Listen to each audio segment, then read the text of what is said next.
Hello and welcome, each and every one of you. With you today is me, Daiga, multilinguistic international coach therapist from DCTcentre, and joining me today is Rachel Elnaugh, former BBC TV Dragon's Den Dragon, entrepreneur, business speaker, author, award-winning business mentor, creator, and publishing and marketing platform Source TV, and much, much, much more. This list is really endless. Hello, Rachel. Oh, hi, Daiga. Thank you for inviting me on the show. I know you're often on the People Speak Out on Mondays at 12 noon, and so it's nice to be here and join your show. I'm very, very grateful you actually agreed to come on my show.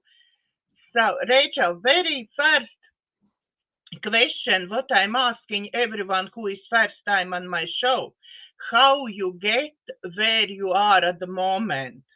How it's all started and how you get. Well, I mean, that's a very that's a very long story, Daiga. Excuse me. I would say that I do believe that there is tremendous power in intention setting and visualization and daydreaming. So I'm a great believer that we create our destiny and our future, and that everything is possible, anything is possible. And so a big part of my journey has actually been uninstalling limiting beliefs and clearing the blocks which stand in the way of manifestation. I've devoted a lot of time and energy to that, and things like trauma healing, and ventured into the whole world of kind of shamanism and medicine, plant medicine work. And what that's had the effect of doing has been clearing, so that it's much easier for me these days to kind of manifest things very quickly and magically, you know.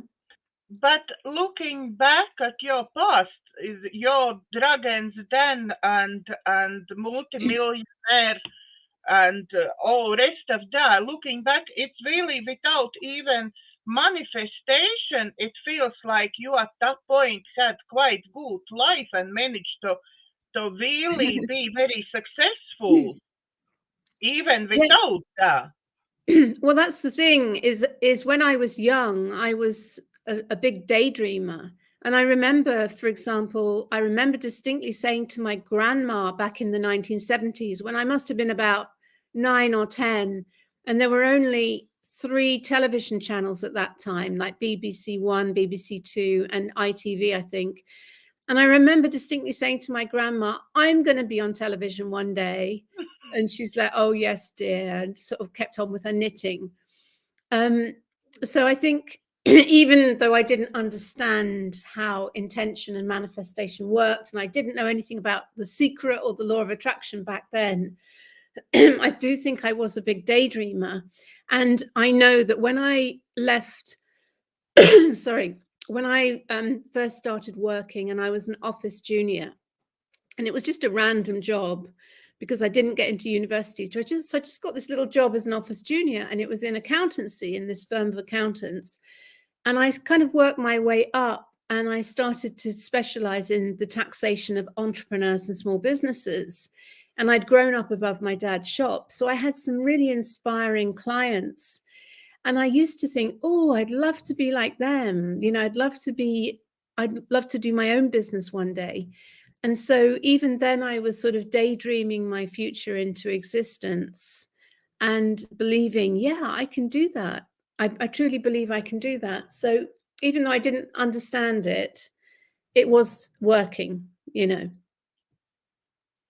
And how was when you get to this Dragon's Den? How was this feeling when you judge other people who come in and asking you for some money to actually support them? How was for you? Yeah, well, this was one of the things that we were constantly asked not to judge, actually. So the fact that it maybe came across that we were judging, you know, maybe it came across that way. But essentially, I mean, the interesting thing about Dragon's Den was it really captured the imagination. It kind of captured the zeitgeist of people wanting to create their own business and enterprise. And this sort of, they called it a surreality show, not a reality TV show, a surreality show. So there was something surreal about it, this idea that there was this warehouse in London where you could go in and you could get essentially angel funding, angel investment for your business. So it really did inspire so many thousands and thousands, well, actually millions, because that concept went worldwide. So many countries have their own version, like Shark Tank in America, and our version was syndicated worldwide. So I did get sort of fan mail from places like Sweden and South Africa, you know. So it really was tremendously inspiring. And so to be part of that, the first two series where we actually sort of created the concept was an amazing experience, absolutely amazing opportunity that completely transformed my life, you know. So. And really, you managed to get known from many people because of this show, obviously. Yeah, that's right. Well, my business, Red Letter Days, which was the first business I created back in 1989 when I was 24, that was the business that sort of took me into Red Letter Days, became a high street name, basically. And it was a multi-million turnover business, and I was winning awards for having created it. So that was what kind of got me in the radar of the BBC when they were recruiting for Dragons. They were sourcing, you know, people to be on the show originally. So it was really that Red Letter Days business experience, which was the springboard. So I was sort of famous in my own circles as an entrepreneur, but obviously then being on television as a sort of celebrity entrepreneur, yeah, it made my personal brand quite famous, I guess you'd say. But I mean, that was kind of ancient history because it was back in 2005. So that was kind of 16 years ago. A lot's happened since then. I find for people who is watching my shows is very interesting, really, how you getting where you are now, all this journey, because so many people now is going through different journeys and very hard journeys. So what help you? We already established this daydreaming was the first. What help you to move forward? Well, I tell you, the second really, really key thing, which is very rare, is determination and persistence. Because most people give up very easily on things, on projects, on businesses, on relationships, on writing their book, or whatever it is that is your dream, your personal dream. Most people have a great idea and they're a bit like a firework going off. So they have a big burst of energy and like this big explosion of energy, and then it very quickly tails off and it nosedives and it goes kaput. And there's very few people who are good marathon runners who are determined and persistent and relentless, and whatever the block will find a way through. And my observation about myself, I'm a very, very good marathon runner. And so I will just keep going, finding a way through problems.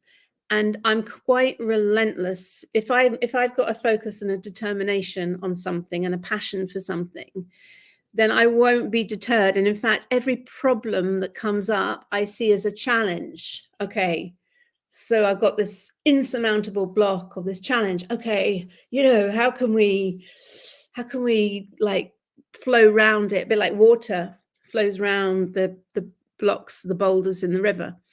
So I think that is a big advantage that I personally have had. It's the single biggest sort of thing that makes a difference, I'd say, in anyone, because people just give up so easily. They give up on their dreams. Oh, it's too difficult. Oh, no, I couldn't. It's not going to happen. Exactly. Oh, maybe it was a bad idea, and then of course you've got everyone saying, oh, that's a terrible idea, that'll never work, blah blah blah blah blah. So you've got people speaking that little voice of insecurity, which is a mirror of your own, because we all have a little voice which says, maybe you're not good enough, maybe you're not talented enough, maybe you're not clever enough, blah blah blah. So we all have these inner voices. So it's like listening to these inner voices, which are often echoed on the external by outside third parties, and recognizing that we have a higher inner being, a higher soul purpose. And this is another thing. And as I've gone through the years, I feel that whatever you do, the closer it's aligned to your soul purpose, your dharma in life, the easier things flow and the more magic shows up. So quite often, if something really isn't working and it's completely blocked and it feels like kind of pushing water uphill, that's a sure sign to kind of stop swimming. And my fellow dragon, sorry, I'm rambling on and I'll just finish this. My fellow dragon, I remember Simon Woodruff, the Yo Sushi founder, he once said to me, if everything feels like a real struggle, Rachel, stop swimming and see where the current takes you. And that was great advice, because I think there is a universal flow. And sometimes if we are pushing and it's just the doors aren't opening, just to kind of that's why meditation is really good. Just step back and then kind of return to source. And sometimes you get an inspiration for a lateral move, which takes you to where you want to go, And then the next step for you was like meditation to get in and get downloads and clear your mind and get on the way where you're going. Well, that wasn't the starting point, because what happened was, of course, when I got the opportunity to go on Dragon's Den, parallel to that, Red Letter Days had run into some challenges, which we thought, I definitely thought we would work our way through them, but the business kind of collapsed. So here I was with this business which had kind of collapsed, and it was in all the newspapers, and I was completely being humiliated because I'd just been on Dragon's Den, and then the second series was about to come out. But what it actually was a real blessing, because it opened me into the whole world of small business. And because that was kind of in 2008, the whole of the economy crashed. So of course, everyone was interested in how to survive and how to keep your mindset. So I was actually in a very good position, because I'd survived business adversity. I'd written a book called Business Nightmares. And so a lot of people coming to me saying, I've got problems in my business too, can you help me? And so it opened a whole world for me of speaking at events, and then people asking me to get involved in their business and to be their mentor and to be a consultant and all these things. And so through that, I really started to get interested in mindset. And so I started off really with things like Tony Robbins, to be honest, like mindset type things, like Awaken the Giant Within, Tony Robbins, T. Harv Eker, Millionaire Mind, all of these, Napoleon Hill, Think and Grow Rich. And that sort of then led to The Secret, The Law of Attraction, and much more things like Abraham Hicks of manifestation, which in turn kind of led into shamanism and metaphysics, and a real deepening of trying to understand more esoteric themes, more spiritual themes, and things like shamanism. And then that's how I got into plant medicine. So it really was a journey of discovery, of empowerment, really, about how we can create magic in this material realm out of the ether, So I'm fascinated by that. And I think it's super powerful. And things, when you work with that universal energy and you get into that flow, the energy that creates universes, that's really exciting, rather than pushing and struggling in the 3D and working really, really hard, to manifest things. There's a much easier way, in my experience. and you get in this flow, and then came to you this idea to create some sort of a platform for people to actually exchange ideas and help other people really with your search TV. Yeah, well, what actually happened was that because I was a mentor and I was running lots of mentoring programs, and I was increasingly getting interested in metaphysics and esoteric principles and speaking about them, I was naturally attracting lots of clients who were in that world of transformational coaching or holistic therapy, or kind of metaphysics.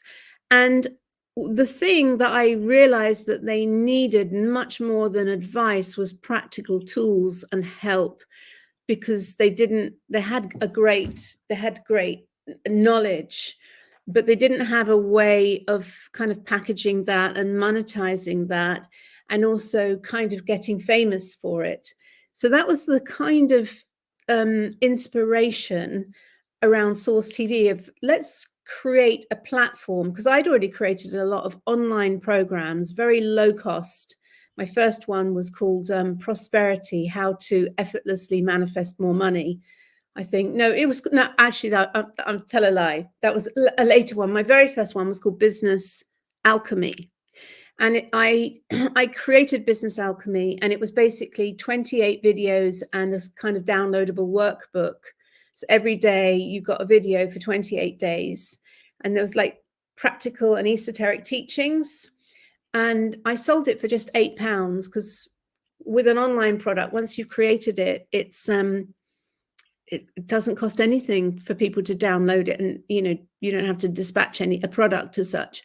And so I created this very low cost program called Business Alchemy, which built me a massive tribe of following, brought in a whole load of clients, and it kind of created a database. And then I did a mentoring program called Lucky Prosperity Spiral, so that a lot of clients came in on that. So I've done quite a lot of mentoring programs over the years, like Flow and as I said, Lucky Prosperity Spiral, and I did a Source Inner Circle a couple of years ago. So I've done a lot of different low-cost products, which were the basis. Excuse me, Rachel, where people can get these programs now?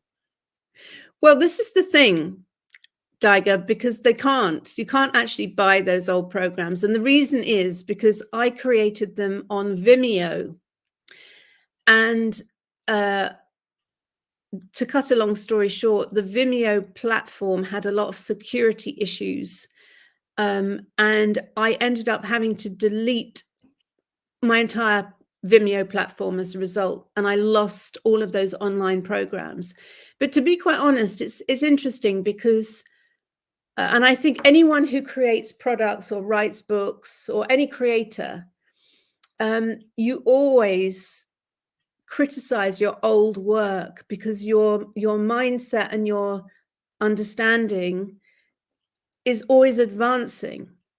So to be quite honest, those products at the time were perfect for my journey, but now I've got much more experience of the world of manifestation and business, and a much deeper understanding that actually I wouldn't want people to do those old products, if you know what I mean, because my realization is so far advanced from where I was back in 2012, which is when I first created my first online program. I think for you maybe yes, but I think many people at this point is in that situation where you've been those years ago.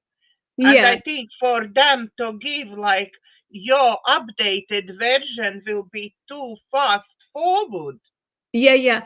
Well, I mean, the thing is, I lost those programs, and I just completely lost them because the original hard drives, I think, were corrupted or something. Anyway, I just completely lost them. So I am working on some new material, but it's much more about manifestation. So maybe that will come out. I'm not rushing. I don't tend to rush with creativity. It It's something I've been working on. I actually downloaded it in 2020, and it will, when it's ripe, I'm sure it will hatch. Yeah, so there is a new program that will manifest itself at some point, but I'm too involved with the whole Cressbrook Dale project at the moment to focus energy on that, actually. We haven't even touched that yet, so we have to touch that. You actually, and that platform where I met you, that was actually next step, or it came out from Source TV. Well, you mean the People Speak Out? Yeah. So the People Speak Out was really born from Rachel Speaks Out, which was the first video that I made, which was basically a rant about COVID and lockdowns and everything that was unfolding. Okay, let's little bit different call all these things.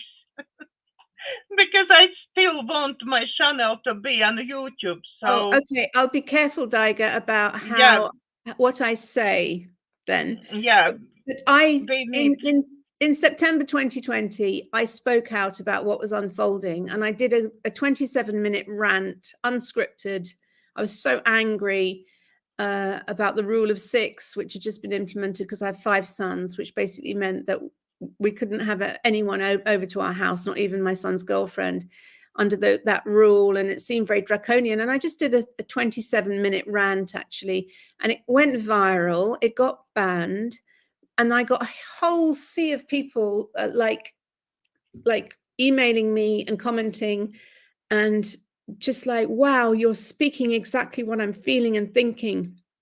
And so I kind of, without even intending to do it, attracted a massive tribe of people. And so I decided to investigate further, and I did a lot of videos as a result of that, delving and researching into things like the Great Reset. So I did a lot of videos and built up this tribal following. I too was under threat of losing my YouTube channel. And so I decanted a database, and from that database, people signed up to a database, and I created the People Speak Out forum in January 2021. And that's been running, it was originally every week, but now it's every fortnight, and other people host it now. But that was great because it was just a place where people could just sort of rant, do their own rant and share information and views and observations. And I really enjoyed those sessions. I sit in as a guest now rather than hosting them most of the time. But they're a great forum, and that's how I know you. So, yeah. And now I think we can start talk about what is your baby at the moment, because you have huge 70 acres, if I'm not mistaken, big, huge, beautiful baby at the moment. And can we talk about that? Yeah, well, when we started doing the People Speak Out, this is the thing about life. That's what I talk about manifestation, because one thing leads to another. And then when you get into flow, it's all becomes natural and effortless. And you're just kind of going with the flow. You're saying yes, you're showing up. You're responding to what's naturally coming to you, and you're just running with it. It's a bit like that universe hands you a baton and you run with it. So when we started doing the People Speak Out, a lot of people were saying, let's create eco communities. And I'm like, oh, that sounds like a really good idea. So I created just a simple web page called Inner Sanctum, and I created a very simple sign up on the Source platform for people to register their interest. And out of Inner Sanctum, it spawned a whole lot of eco communities. There was one in Scotland that bought a property. There was one in Wales, one in West Sussex. And I always said that I would do something in the Peak District. So I had this group who were interested in doing something with me. But the challenge that we faced was it was really difficult to actually find farm and property and land. And being in that world now, I absolutely know for a fact that all of the 1%, should we say, that own the wealth are absolutely pouring money into land to buy up. There's a land grab going on all over the world. And so it's very difficult to actually find land to buy, let alone buy it, because most of it's being snapped up by private investors, institutions, Chinese. The Chinese people are coming and buying a lot of land, especially in the Peak District here. So we were kind of going through normal channels to find land, and everything was a bit bland and uninspiring, just acres and acres of grassland, you know, farms, dilapidated farms with acres and acres of boring land with no forest. And we really wanted forest, and we wanted natural water. Anyway, so, and we did try and buy a farm, but it kind of fell through, and our eco community collapsed a bit like a souffle. And so a small group of us, a small group of women actually, we decided just to keep the flame alive and just keep visioning what we did want, and just kept like doing a lot of meditations and gathering every week to just energize this manifestation. And then suddenly, completely from left field, but this of course is how the universe works, through synchronicities and the law of attraction, someone in our stand in the park in Bakewell said, "Are you still looking for land?" And I said, "Yeah, but it's so difficult, you know." He said, "Well, I know the estate manager of Stanton. Let me ask them if they've got anything that they're interested in selling." So they came back to us and said, "Well, we don't have anything in Stanton, but we have this land at Cressbrook, which we've owned for donkey's years, and we've never really known what to do with. And, you know, would you be interested in that?" And so we went along to see it, and it's basically half of a dale. You know, it's just like, wow. And of course, the immediate issue was, because it wasn't on the market, the immediate issue was that it takes time to crowdfund. And so we said, well, look, maybe we can rent this and have 12 months in which to buy it, because it takes time to crowdfund. And they said, "Oh, don't worry, you can pay us over 5 years." And so even that little block of like, oh, how are we going to afford it? You know, even that was completely cleared off the table.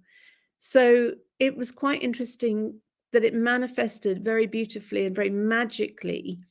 And then, of course, when we got the land, I'm very much into shamanism, and I'm also trained in feng shui, which is about essentially wind and water. It's about how energy moves through land, feng shui essentially in its purest form. So when we acquired Cressbrook Dale, we started a journey with the land, and just simple things like sleeping on the land, doing ceremonies on the land, like we did a cacao ceremony, and meditation and guided meditations and sound healing journeys. And as you work with land and you develop a relationship, the Dale revealed more and more of herself to us. And it became clear that we'd manifested a kind of magical, natural healing temple. It's like a natural temple because it's basically limestone. It's like a limestone vagina of land. Literally is like a vagina. It's quite incredible and very, very magical, very deeply healing. And so it's like we're on a medicine journey with this land now. That's what it truly feels. So, and it's strong. When you journey with land, it's super strong. It's like going up the mountains in Peru. I've done shamanic pilgrimages to the mountains in Peru, up the Andes. The strength of the mountains, strong earth energy. It's very profound, deeply healing. But of course, we're not up the mountain. We are, you know, in the vagina. So it is like into the valley of the shadow of death. It's that kind of going into the shadow. So there's a lot to process for us, and it hasn't been an easy journey, but I get we are on a medicine journey of sorts. And how you manage to sustain your living there? Well, no one lives there. I live in Bakewell, so we tend to go on site and do projects. And I visit there a lot. I'm there a lot, just, you know, being on the land. And then there's a teepee there, so sometimes we go, and if you know, we might we did a harvest moon kind of offering ceremony and sing along, and then we you know, slept on the land. So We do sometimes stay over, but we're not actually living there as such. You don't plan live there, or you're planning to actually live there and make your lives there. Well, I think if there was an apocalypse, I think it would be a really, really good place to, to go because it's super safe and massively well resourced. But of course, in the Peak District, there's it's massive restrictions on what you can and can't do, and so I can't see in the current climate, shall we say, I can't foresee that being very easy. But having said that, I mean, it's very interesting because, of course, the whole of Cressbrook is a mill village. It was originally, the whole of Cressbrook was originally like our land. And back in 1779, I think it was, Richard Arkwright, who's a famous industrialist, who was the mill owner, and he created loads of mills in the Peak District in the Industrial Revolution, like at Cromford and I think at Matlock. And he created one at Cressbrook. So he was the first rich industrialist to land at Cressbrook. And actually what they did, they built a mill, and then all of the forest was cut to the ground to create all of these rows of houses over the years. And so the whole of Cressbrook was a mill village. So it's very interesting parallel, because of course what we're facing at the moment is a kind of, the whole world is headed towards being a kind of global mill village, so to speak. So it's interesting because it feels like we've manifested a microcosm of what's going on the macrocosm, which is a very owned by rich industrialists, and everyone is under the control of that system. Imagine if you were in the mill village and you worked at the mill, you would have to comply, otherwise you would lose your money, your food, your home. So it's a very interesting parallel to what is unfolding, the flavor of the mill. Yeah, so I don't want to go into too much detail because I don't want to get you banned, Daiga. No, no. About. We anyway will touch topics which one could ban, but hopefully not. I just get one strike. Strike, yeah, that's the word I'm been looking to. I get one strike, but hopefully that's not going to impact. But do you really? I at the moment feel myself that I live in sort of 3 dimensions on one time, because I live in 3rd dimension where I have to pay my bills, I have to do some job which one actually sustains my living. Yeah. Then of course I have my humanitarian project. I actually want to have my own healing center with all med beds, and that's all 5D, my dream, imagination, whatever you call it, yeah. Yeah. And I try to manifest that, yeah. And then I live on 4D, where is all this scaremongering around and all these emotions all over the place for people, yeah. And I try to teach my clients or work with my clients to actually sustain that, yeah, to make sure they not going in deep depressions and anger and everything. Yeah. So how you think, will we get to this normal 5D where we try to get, and how soon you think it will be? Because if you're looking from 3D point of view, yeah, it feels like nothing will change forever. Yeah. And all this rich is very comfortable where they are, and like you said, Chinese taking over all land, and you can't move without getting this stuff Yeah. comply, yeah. So What your thoughts about it? Yeah, so there's several things going on here, Daiga. So humanity, to me, this is my observation, we're going through a quantum leap in our evolution, humanity on the planet. It's like a metamorphosis. Now, the false matrix, as you might call it, that false matrix has been locked down many generations ago. The false matrix, the illusion of the 3D reality was locked down. Let's call it the false matrix. And the way it was locked down was through metaphysical principles used essentially for purposes of power and control. So these are Masonic principles, and they're real and they're powerful because the Masons and all the secret societies knew these metaphysical principles, and they were held within a very elite, and they were used to create a system which uses fear and judgment and all of the systems, and they're self-perpetuating systems. So the public school system, the legal system, the law, the Houses of Parliament, monarchy, so all of an education, all of these systems were created very cleverly as a way of locking down power over the 3D world. And there's a lot of influence of what I'd call Wetiko, not what I'd call Wetiko, but what is called Wetiko, which is lower dimensional entity energy. You might call it satanic or Aramanic, which is how Rudolf Steiner described it. So there is this lower dimensional energy, which is kind of permeates this false matrix. And, you know, we're all to some extent affected by this Wetiko because it's rooted in trauma. And most of us have had very traumatic lives or upbringings or childhoods. And so this is the backdrop.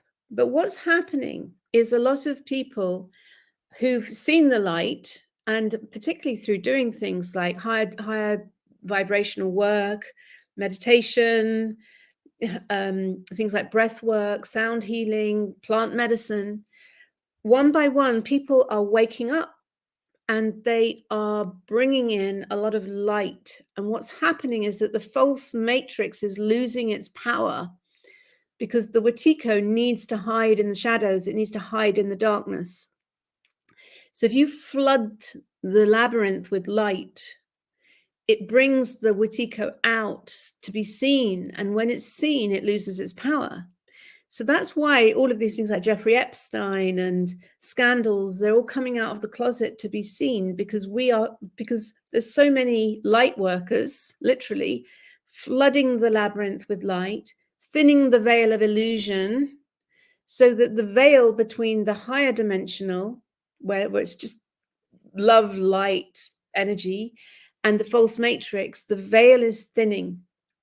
And so the patriarchal system, let's call it that, is desperately trying to lock in the false matrix through massive fear and psyops, and it's just throwing everything it's got, scarcity, you know, because they know if people are cold, if people are hungry, it's Maslow's hierarchy of needs, much more difficult to hold that high vibration of self-actualization if you're freezing and you can't afford to pay the bills and you're being repossessed or something, you know.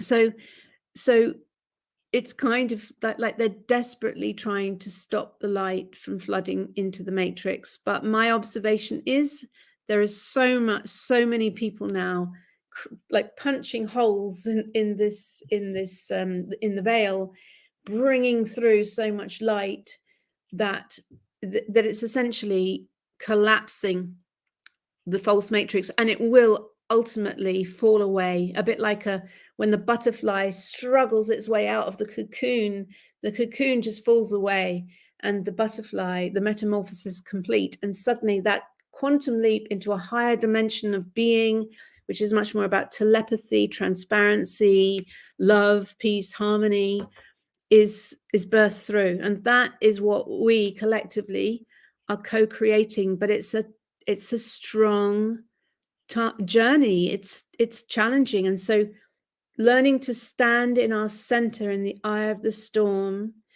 and practicing, getting very good at that through meditation, through all of the kind of types of work like yoga and our own, looking after our own health, so that we can really stand strong in the eye of that storm and not fall into the fight flight response. Essentially, it's very, very intense, the energy at the moment, especially we're coming into eclipse season.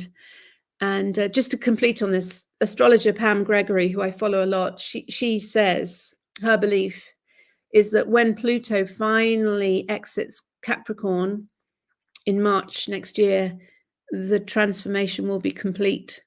So it's like we're going through the final stages of the birth, which is very strong. If you've given birth, those contractions and the power, and it's like, I can't do this, I can't, oh no. But the only way out is through. There's no going back. You have to give birth. That's where we're at. But it's not easy, and it's not pain-free. And this saying, what everyone is saying at the moment, that we're watching movie, what do you think about that? We're watching a movie. Well, this is the thing, the 3D illusion, the false matrix, is becoming more and more like a pantomime. So it's quite, I use a lot of laughter, and I'm just really into comedy. And it is like being part of the Truman Show or something. It is like the characters are distorted, and the storylines are so outrageous. It's like we could be in some kind of Truman Show type scripted, almost like entertainment for higher dimensional beings, like a surreality show like Dragon's Den was. And so that I quite often resort to laughter, because laughing at what's going on, which is why I love David Avocado Wolf is a great Telegram channel, and he says that we will win this war. It's a meme war. We will win it through memes. And what he means by that is that laughter is very high vibration. To bring laughter into a serious situation, just to pattern interrupt, because to suddenly shatter the illusion, laughter is a very powerful tool, which is why people like Russell Brand, I think, he's controversial, but he's great at making us laugh. People like JP Sears is brilliant.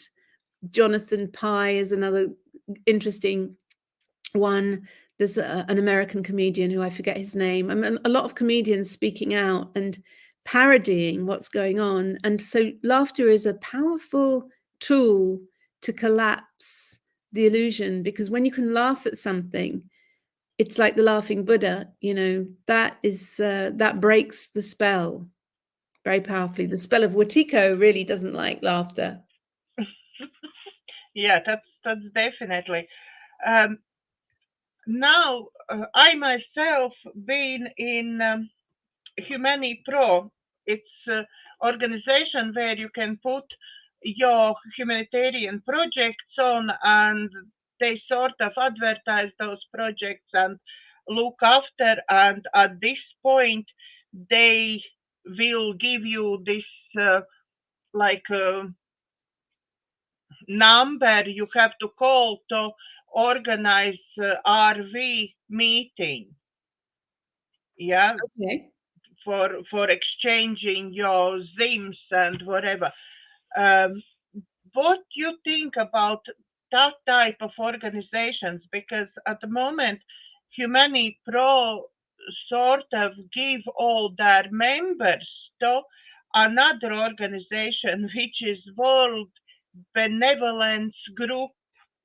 Also, we have Simon Parks, this Connecting Consciousness group. Okay. Yeah. What do you think about those groups? Because from my point of view, I'm sovereign human being.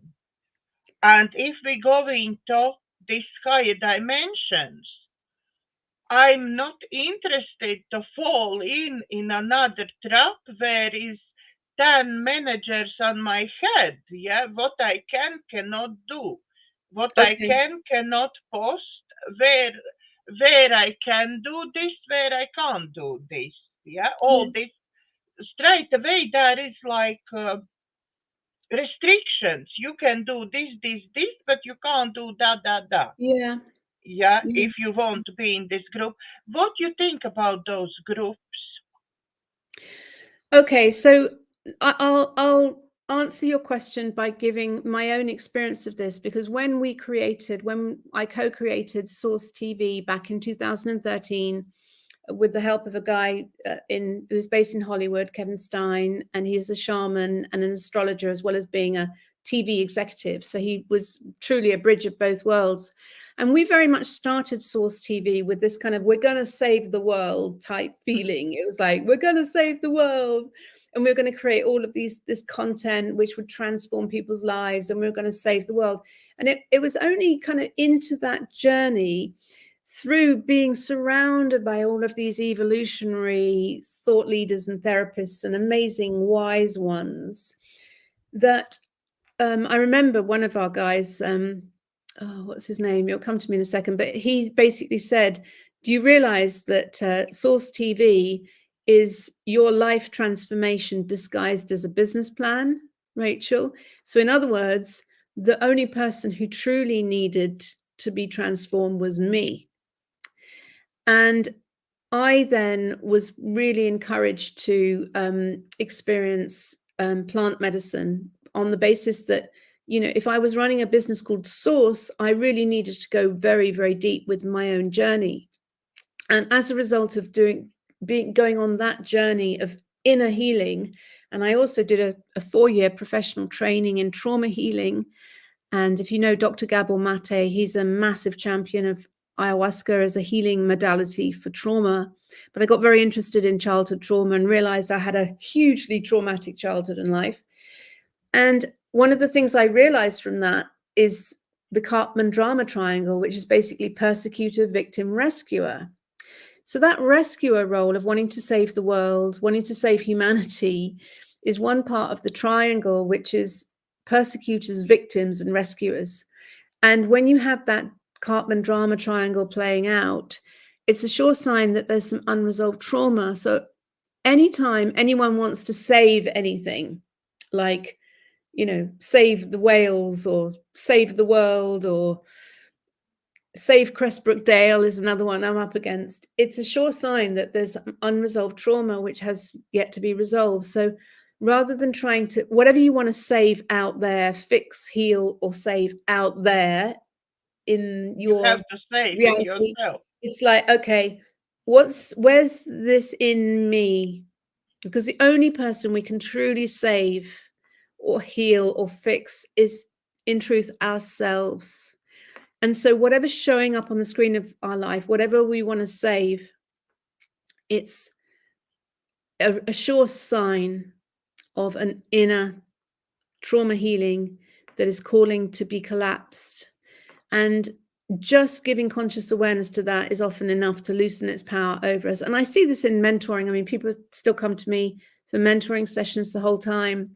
And so anytime anyone wants to create a kind of healing center, I mean, I have also had that desire as well, that desire to create a healing center. It's like, okay, who do I want to heal and how do I want to heal them? And where's that healing in me?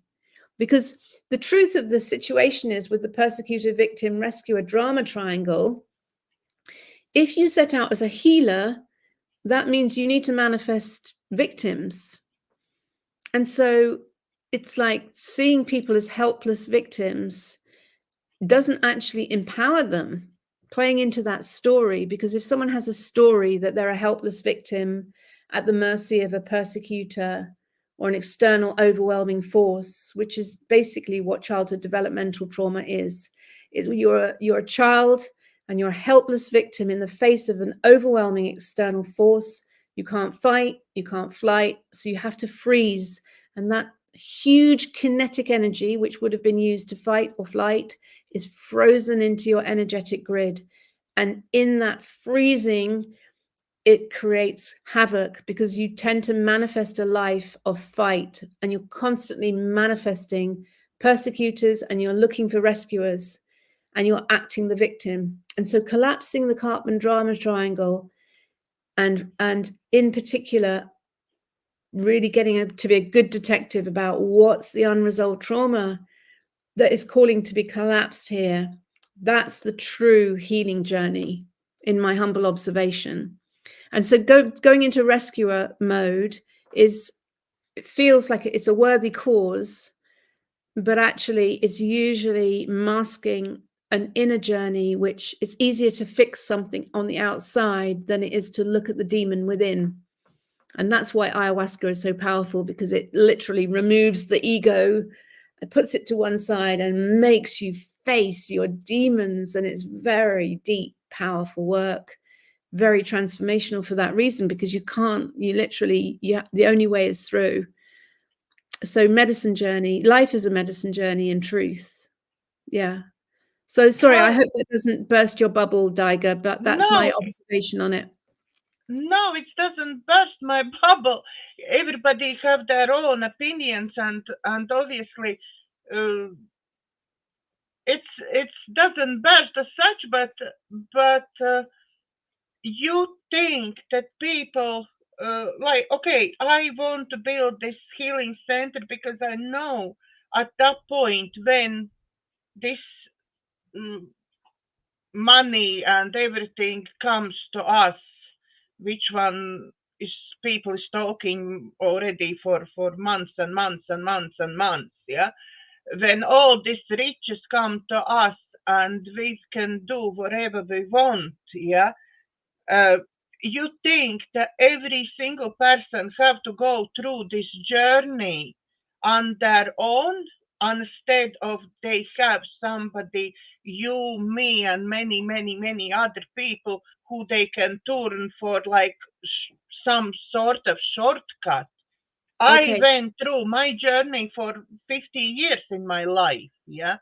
I don't want somebody who is now like 20 and humbled and stressed and so far, go through 50 years of change till he or she will get to some sort of. Okay, so you're looking at the world and reality through the eyes of the 3D, which is there's 7 billion people on the planet, and there's a lot of chaos and war and illness on the planet, and we need to get to all 7 billion people and heal everything and everyone. But from a quantum level, looking at it from a quantum level, if this reality, this illusion is a hologram, if it's fractal, what that means is that a change made at a very small level can have a profound influence on the collective. And that's why evolutionary shifts are quantum leaps. And it's like 100th monkey syndrome. Now, Rupert Sheldrake talks a lot about this in terms of morphic resonance, that there's a field which, if you get to a certain critical mass, like the 100th monkey syndrome, so explaining that simply, if you teach monkeys a new way to do something, to peel a nut, for example, this was an island where the monkeys learned a new way to do something. When it got to a certain critical mass within that species, every monkey everywhere else, even though they were islands apart, suddenly knew how to do this thing because it was in the morphic field. So at a quantum level, it's not a lateral thing, because everything is everywhere at once. So this is the point about small groups of people, the power of small groups of people coming together and making and doing powerful healing work, creating torus fields of energy, clearing the grid, healing the morphic resonance field. So when I do trauma healing and when I do plant medicine work, for example, I absolutely dread it, because I know that I'm not clearing it just for me. I'm clearing it for the collective. Because if I can clear it in me, then it can clear on the collective level. So the more work you do, the deeper you go. So, you know, so a lot is being cleared out of the field of morphic resonance, and alchemically shifted and transformed. And so what will happen when that gets to a critical mass, which isn't huge, it will, everyone will experience a quantum leap. So just going back to your healing center, because it's interesting, because we had the same sort of similar vision, and then we actually realized, no, what we truly want to create is a center for harmonic resonance, a temple of healing and harmonic resonance, which is essentially what we manifested at Cressbrook. It's a natural temple of perfect harmonic resonance. It's unspoiled nature.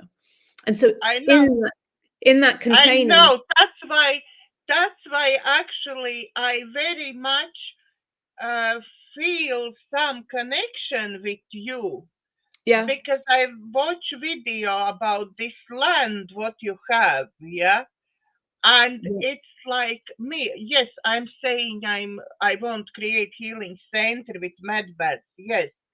But surrounded by everybody who lives like community, who lives there, yeah, so, on the grounds. So this is the difference, Daiga. So you calling it a center for healing, you now need to attract people who need healing, who are sick. And so if you have a center for healing, or you set yourself up as a healer, then suddenly you need sick people to heal. Think about it from an energetic point of view. Mm-hmm. Whereas if you create a temple or a center of harmonic resonance, which essentially what a healed person is, someone whose mandala, whose resonance is in harmonic alignment. They're in resonance. There's no dissonance, because illness is a dissonance. It's the body saying there's something out of kilter here. There's a dissonance in my grid that needs to be returned to perfect resonance. That's why sound healing is so powerful. So, and you look at cymatics or Emoto's work on water, and the difference between beautiful harmonic crystals and cymatics when the Om is sounded and when people chant, to distortions like through rock music or I hate you and water crystals, which are dissonant. And if people maintain the vibration of dissonance for long enough, it will manifest in their physical form as some kind of illness or dis-ease, or their body will fall into chaos and go into cancer, or they've been exposed to some toxin like the Britney Spears. We won't go there, but so in terms of creating a healing center, we went through that thought process and thought, no, actually what we truly would love to manifest or create is a temple of resonance. Do you see the difference? Which is devoted to well-being and prosperity and peace and harmony and joy and laughter and friendship. Now, we may be a million miles away from that, because what's happened, you see, with Cressbrook Dale, because it is such a perfect blank canvas of perfect resonance, any dissonance shows up really vividly like a blank canvas. And that's why ceremonial work is so powerful, because what it's doing is creating a container of such high vibrational, brilliant, perfect resonance. It draws the Wetiko out, it purges it through, because it can't live. Wetiko thrives in chaos and dissonance. So when you create a perfect harmonic resonance container and you start journeying in that, it literally pulls, it's like a purge, it sucks out the Wetiko into the light, where it can be seen and it can be alchemized, and it literally goes into the light, and it's transformed, transmuted, and healed. That's the true healing. And that is, in essence, Jesus was not a healer. He just was a being of such perfect resonance and light and love. He held such a strong field that in his presence, everything was healed, because it basically snapped to the grid of perfect harmonic resonance, because illness and chaos couldn't show up in that field. That's why he was so powerful. So wherever he went, there couldn't be chaos or dissonance. It snapped to this grid of perfect harmonic resonance. And that's quantum. That's a quantum leap in evolution and healing. So that's my observation on it. Sorry, I could rant on about this for hours, Daiga. It's a subject that I'm very passionate about. I can see. Is there anything else you want to share with our viewers today, Rachel? We at the moment reached the 1 hour, and is there anything else you want to share with our viewers, what we hadn't discussed yet? Yeah. So one thing I would say, because you're right, what you said earlier, there's this 3D world of gritty reality of paying the bills and, like making stuff happen. And then these the higher dimensional, realm where the metaphysical magic is. So, bringing that heaven into earth.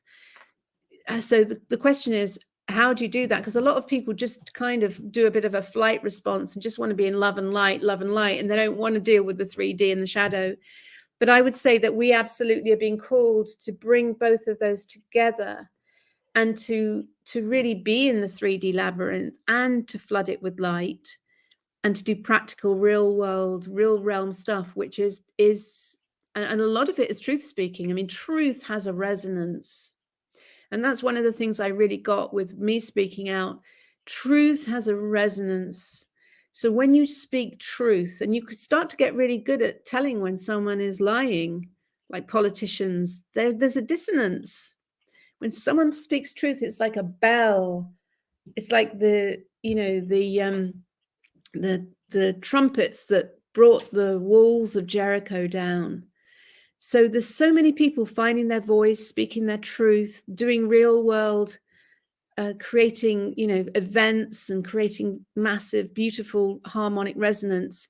So that inspiration to create a healing center is, it's a worthy and amazing ambition. But I would just say, make it a temple of well-being, or a well-being center, which is dedicated to the most delicious food, the most nutritious, the most amazing therapies, that is so beautiful, that when people come there, no matter where they're at in their life, the resonance is so strong, and it's so healing. But you're not setting out to heal anyone. You're just creating a container of such high vibration that if people spend time there, they will naturally be healed. It's a slightly different angle, if you know what I mean. So this is a big thing. It's because it's tempting to do this kind of spiritual flight response, which is just to be in the love and light and not address the shadow, not actually be in the 3D. But I do feel that we have to be in the 3D. And I've just like randomly offered myself up as a candidate for MP for Derbyshire Dales. And I'm doing that because I feel it's really important to go in the system and pattern interrupt it in some way, because these programs, the mind programs run that are locking in the false matrix, they run very deep. There's the level of psyops. It's MK ultra grade, military grade psyops that is being used to keep people locked in the illusion. So to actually go into the labyrinth and to pattern interrupt it is so important for us to also do at this current time. So just make sure you have plenty of protection.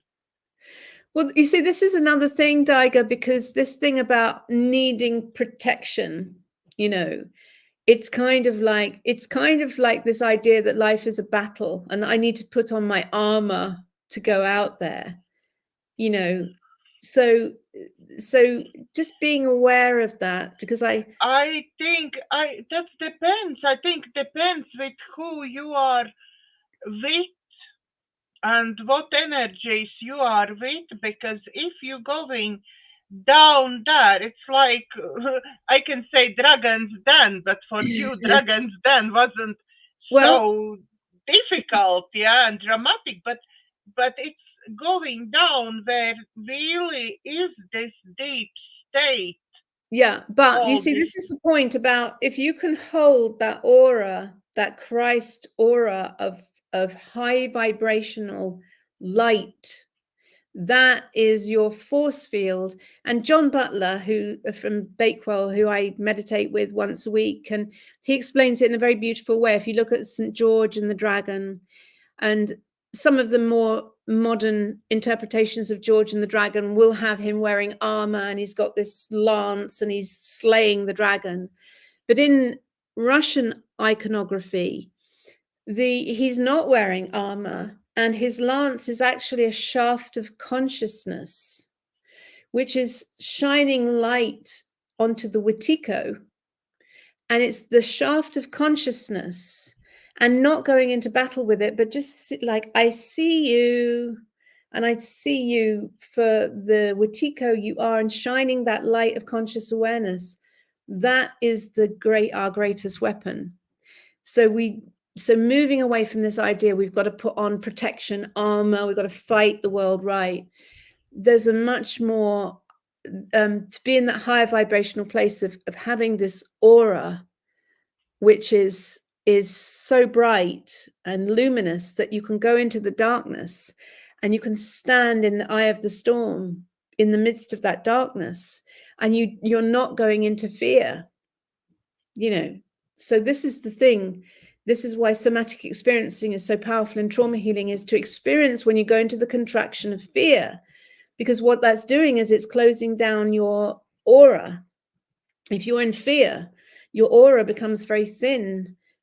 And so being in faith, being in the heart, being in love, in that kind of no, and speaking your truth fearlessly, no, you know, get thee hence, you know, is that kind of that strong energy. That's what collapses the Wetiko. So that's the practice, is to keep our aura strong and being able to stand in the eye of the storm, speak our truth and not fall into fear. So there's a lot of Greek mythology. If you read a lot of the Greek mythology, and the going into the labyrinth and the Minotaur and the heroes on that quest, is there's a lot of truth in those in that mythology. Yeah. Is there anything else you want to share? Well, I'm tempted to run on for another 18 seconds so we get to 108. I'm into numerology as well. It's a very auspicious number. But I no, thank you, Daiga. Thank you for inviting me on. I hope I haven't rambled on too much. And lots of love. Thank you very much for coming. I'm very, very grateful you came on my show. And thank you for everybody who watching this show. And from our hearts to yours, thank you, and God bless.